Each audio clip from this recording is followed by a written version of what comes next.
So the day of reckoning has essentially changed everything within the heavyweight division.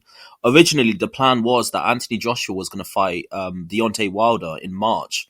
But now we've seen, obviously, Anthony Joshua went past his test with Otto Wallin with flying colours.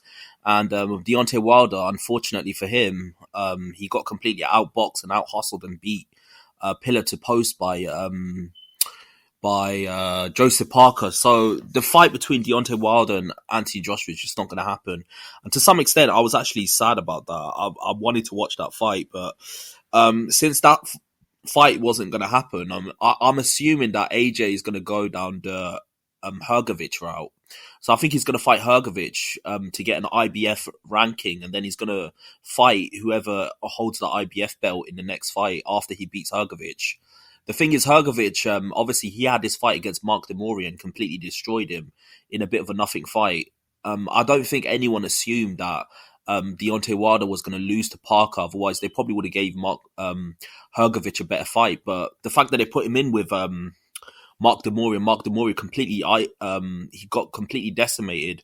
It's obvious who's going to fight next. AJ is going to fight Hrgovic, and it's going to be for the IBF Eliminator to get the ranking, to get the fight against whoever holds the IBF belt. So it's essentially changed everything. I mean, obviously we all wanted to see the Wilder versus AJ fight, but that's probably not going to happen now, truth be told. Obviously AJ has said in the media that he's willing to fight Wilder even though he's lost, but the fight just doesn't have the same luster as it did before. If AJ would have if Wilder would have got past Parker, then AJ versus Wilder would have been a blockbuster fight in March. I think that would have sold out so many pay-per-views. I mean, seeing two punchers from across the pond fight each other would have been incredible. Don't get it twisted. The Hrgovic fight is still fascinating, and I think there's a very good chance that Hrgovic can beat AJ, and AJ can beat Hrgovic, but it just doesn't have the same luster to it that the Wilder versus AJ fight has. And to some extent, it's almost a cautionary tale to these promoters. Don't put interim fights in the way, because a lot of times it kind of curses fights. I think I mentioned this in one of my previous videos. When you say that in March you're going to have another fight with a certain opponent, it kind of curses the original fight that's about to happen. I got a feeling that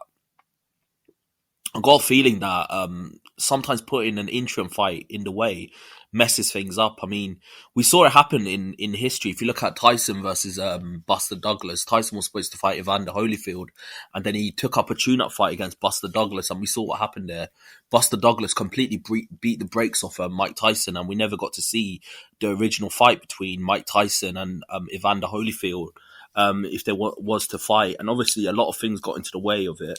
So I just think it's one of them things. It curses super fights from happening when there is like a bit of an interim fight in between. I know it gives promoters a chance to promote the event, and it allows them to sell the previous pay-per-view. But sometimes it's best not just not to say it, that there is a fight that's in the works. It's best to just keep it secret, because I think it just does curse his results. Because let's be honest, if you gave me the choice, what fight would I rather see? AJ versus Hrgovic or AJ versus Wilder? I think most of the British public, most of the boxing public in general would want to say AJ versus Wilder. That's a fight that's absolutely intriguing. Two punchers going at it. I know people are like shitting on Wilder at the moment and saying bad things about him, but the fact is, like, there was a time when he seemed like a formidable puncher, and a lot of people, myself included, thought that he was going to ice AJ. But looking at it now, the momentum has completely switched, and everyone is saying that AJ would have completely dominated Wilder. So we never know, but I'm just sad that we never got to see AJ versus Wilder. I think it was a fight that was very intriguing, that could have really propelled the heavyweight division. And then obviously the winner was going to fight the winner of Tyson Fury versus Usyk.